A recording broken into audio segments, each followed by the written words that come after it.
Hello good afternoon दोस्तों, एक बार फिर स्वागत है आपका हमारे यूट्यूब चैनल में जिसका नाम है द ट्रैवल्स। हम लोग अभी अहमदाबाद में हैं और हम लोगों ने सुबह साबरमती आश्रम विज़िट किया, वहाँ के बारे में जाना। उस पर भी हमने एक वीडियो बनाया है, आप डिस्क्रिप्शन बॉक्स में लिंक देख सकते हैं।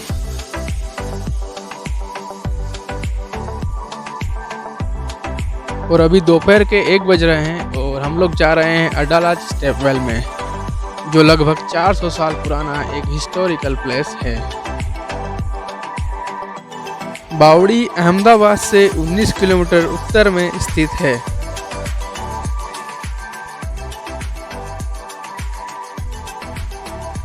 दोस्तों पहुंच गए हैं हम अडालज स्टेपवेल पर।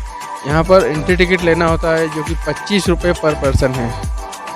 हमने टिकट ले लिया है तो चलिए चलते हैं अंदर। रूडाबाई बावड़ी या अडालज स्टेपवेल। दोस्तों यहाँ कोई गाइड फैसिलिटी नहीं है, इसलिए जो भी मैंने यहाँ के बारे में सुना है या किसी से जाना है वो मैं आपके साथ शेयर करूँगा। इससे जुड़ी कहानी आपको बताऊँगा, तो वीडियो को पूरा देखिएगा, कहीं पर स्किप मत कीजिएगा। काफ़ी रोचक कहानी है ये।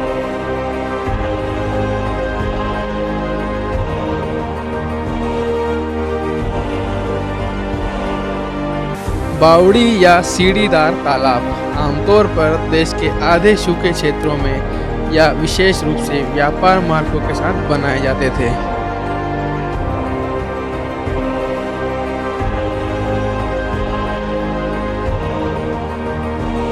अहमदाबाद गुजरात के बाहरी इलाके में 18 किलोमीटर की दूरी पर स्थित अडालज बावड़ी प्रसिद्ध पर्यटक आकर्षणों में से एक है और इसे भारतीय वास्तुकला का एक बेहतरीन उदाहरण माना जाता है।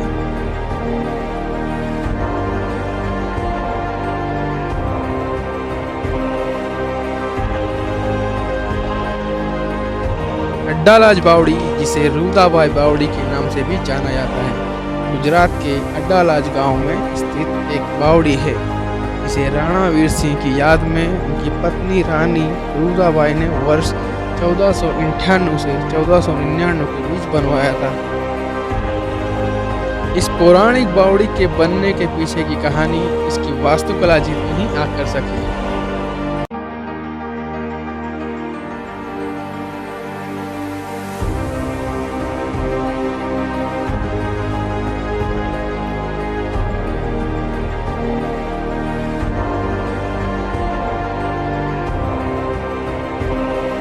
वर्षों पहले जल संकट के कारण गुजरात और राजस्थान के आधे सूखे क्षेत्रों को सूखा राज्य कहा जाता था। वाघेला राजवंश के राजा राणा वीर सिंह ने उस समय के दौरान दंडई देश के रूप में जाने जाने वाले क्षेत्र पर शासन किया। एक अच्छे स्वभाव वाले शासक जिनकी पहली प्राथमिकता हमेशा उनके राज्य में रहने वाले लोग थे। 15वीं शताब्दी के दौरान वीर सिंह ने पानी की तंगी दूर करने के लिए एक बड़े और गहरे बावड़ी का निर्माण शुरू कराया। हालांकि दुख की बात यह है कि निर्माण पूरा नहीं हुआ, क्योंकि जल्द ही राज्य पर पड़ोसी राजा मोहम्मद बेगड़ा ने हमला कर दिया, जिसने न केवल राणा वीर सिंह को मार डाला बल्कि उस लड़ाई को भी जीत लिया।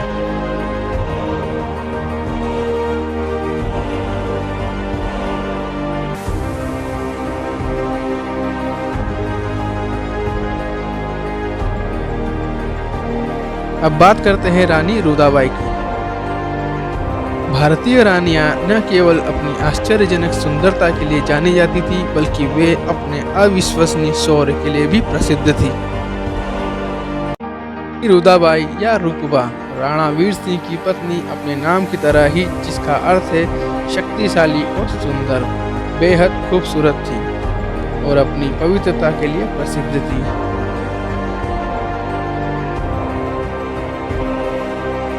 रानी रूदाबाई राजा की तरह ही राज्य में रहने वाले लोगों के लिए बहुत उदार थी। बेगड़ा रानी रूदाबाई की सुंदरता से चकित था और वह उसे पाने की इच्छा रखता था। रानी रूदाबाई ने सती होने का फैसला किया, लेकिन नए शासक ने उसे सती होने से रोका और उसके आगे शादी का प्रस्ताव रखता है। रानी रुदाबाई एक शर्त पर मान गई, पहले बावड़ी का निर्माण पूरा किया जाए और फिर वह उससे शादी करेगी। सुल्तान उस शर्त को मान लेता है और बावड़ी का निर्माण शुरू करवाता है। जब बावड़ी का निर्माण पूरा हुआ, सुल्तान रानी को उससे शादी करने के वादे की याद दिलाता है। रानी, जिसने बावड़ी को पूरा करने के अपने उद्देश्य को प्राप्त कर लिया था, उसी कुएं में कूद जाती है और अपनी जीवन लीला समाप्त कर लेती है। इसी प्रकार अड्डालाज बावड़ी का निर्माण पूरा हुआ। 15वीं शताब्दी की स्थापत्य शैली में बलुआ पत्थर से निर्मित अड्डालाज की यह सीढ़ी 5 मंजिल तक गहरी है। सभी मंजिलों की छत में हवा और रोशनी की पूरी व्यवस्था की गई है।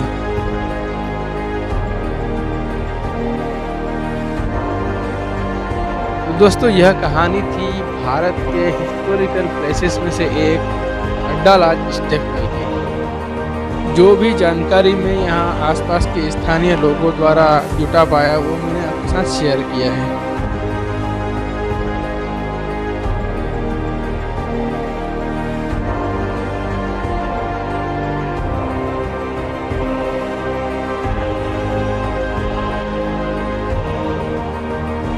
इस बावड़ी से जुड़ी एक और बात सुनने में आई थी। जब बावड़ी बनकर तैयार हो गई, तब जब सुल्तान ने मजदूरों से पूछा कि क्या वह इस प्रकार की बावड़ी एक बार फिर निर्माण कर सकते हैं, तब मजदूरों ने कहा हाँ।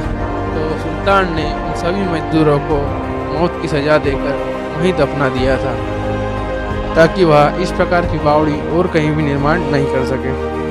अब इस बात में कितनी सच्चाई है, यह कोई नहीं जानता, क्योंकि इस प्रकार की जगहों को हम जितना जानने की कोशिश करते हैं, उतने ही उलझते चले जाते हैं, क्योंकि वास्तव में इससे जुड़ी कहानियों के कोई पक्के सबूत नहीं दे सकता। और हमने जाना कि किस तरह रानी रुदाबाई ने अपने पति राणा वीर सिंह की इच्छा पूरी की।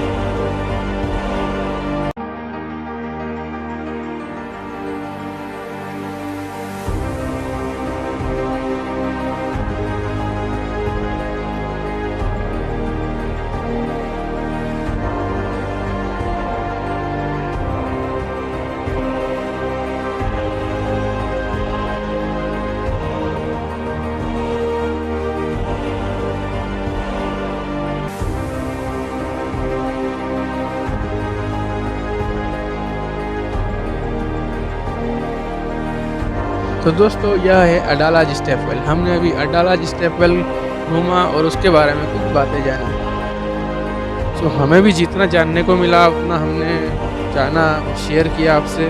तो वीडियो पूरा देखने के लिए धन्यवाद।